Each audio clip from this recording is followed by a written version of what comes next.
We need to report it to the guidance office already, Charlie. But what if they will hurt us too? You know what Jesse and Abby can do. And you let them hurt Rose? We need to do what's right. Goodness. Our friendship is not the same as it used to be when it happened.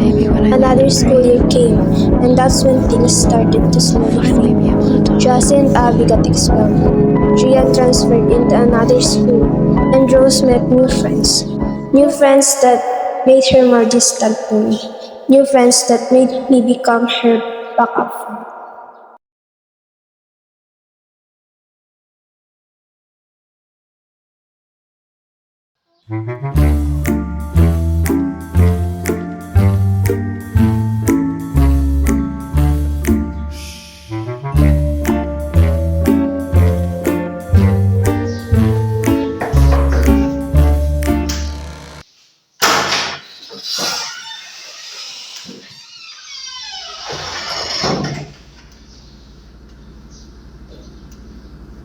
Good afternoon, class. Good afternoon, Sir Felipe.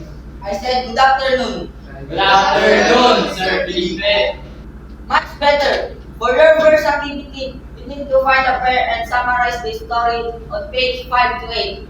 Now!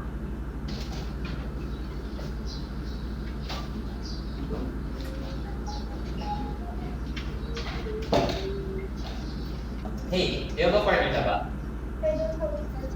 Do you want us to be partners? Grabe si Sir ah. Activity agad. I'm Zach by the way.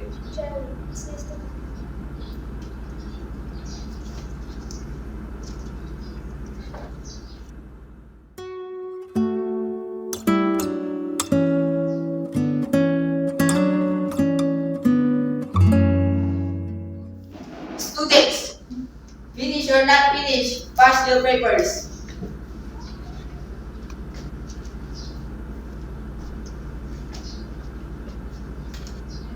Class dismissed.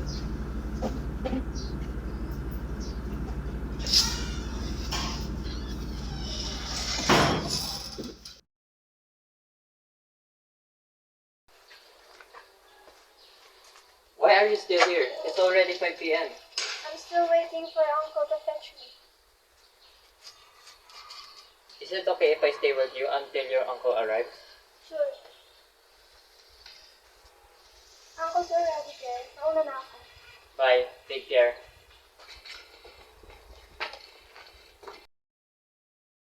For the past few months, it seems that Abriel has been trying to ignore me. Every time I try to approach her, it's like I'm trying to fit in with them. Every time I walked past her, she was avoiding my gaze. She couldn't look at me directly in the eyes. She will only approach me when she needs something from me.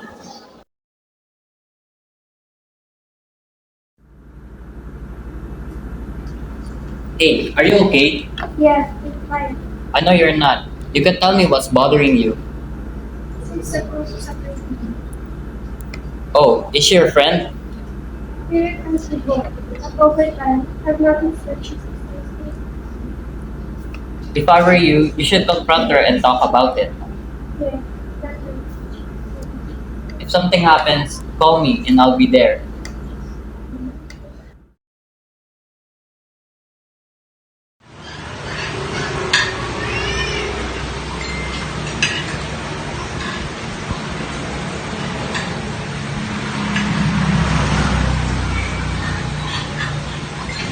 Have you asked Gabriel already? That's it. Why? I'm still waiting for the right time. Ah, okay. Anyway, what are the things that make you be more interested with? Let's say that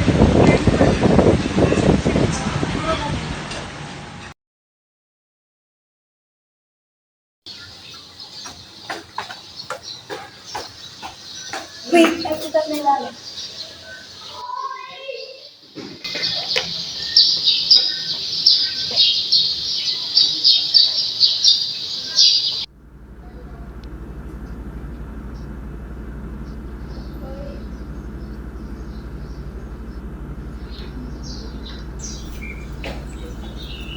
Hey Rose, can I ask you something? Is there something wrong between us? I've noticed that you're distancing yourself from me. Don't take about it yourself. Please let me know what's the problem, please. How could you forget something that you did? Look, I don't want to put this up into a fight. We can talk about this. There's nothing to be talked about, Shelly. You already proved that you're a two-faced liar bitch. Kasi galing yun. Oo. Naka-highlight pa nga, oh. Yan. Ikaw na pala, Cherry. Sabihin mo na line mo. Okay, sige.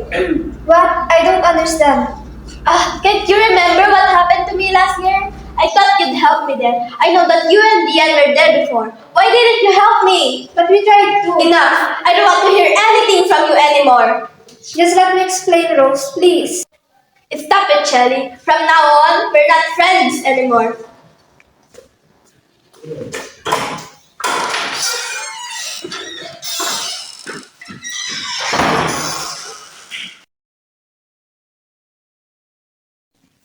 It's all my fault. Sana di na lang ako natakot nun. Now, I only have one friend.